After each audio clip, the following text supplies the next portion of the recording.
Calculate the remainder when the sum of 486 and 985 is divided by 83. Notice here that the word sum is used, and so that means that we have to add. So we're going to add these two numbers. We're going to add 486 and 985. When we add them, we get 1,471.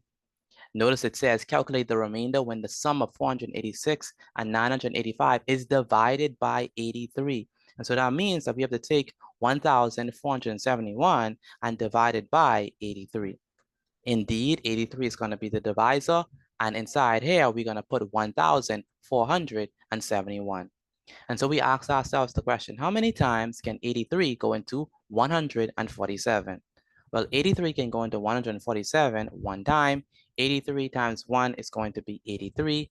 Next, we subtract and we say 7 minus 3. Well, 7 minus 3 is definitely 4.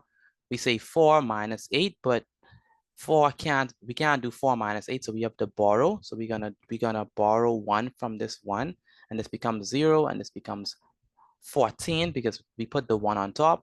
So this is gonna be 14 minus 8, and 14 minus 8 is definitely 6.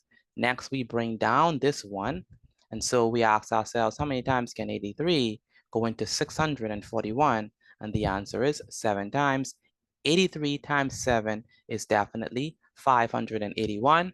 Next, we subtract. We say 1 minus 1, and 1 minus 1 is definitely 0. We say 4 minus 8. We can't do that, so we have to borrow. This becomes a 5. This becomes 1, so we have 14 minus 8, and 14 minus 8 is 6. And we have 5 minus 5, and 5 minus 5 is definitely 0. Now, this number right here, this number 17, this is the quotient. 83 is the divisor. And 60 right here is the remainder. And so that means that the remainder, right? The remainder, when the sum of 486 and 985 is divided by 3, the remainder is 60. And that's the answer to this question, 60.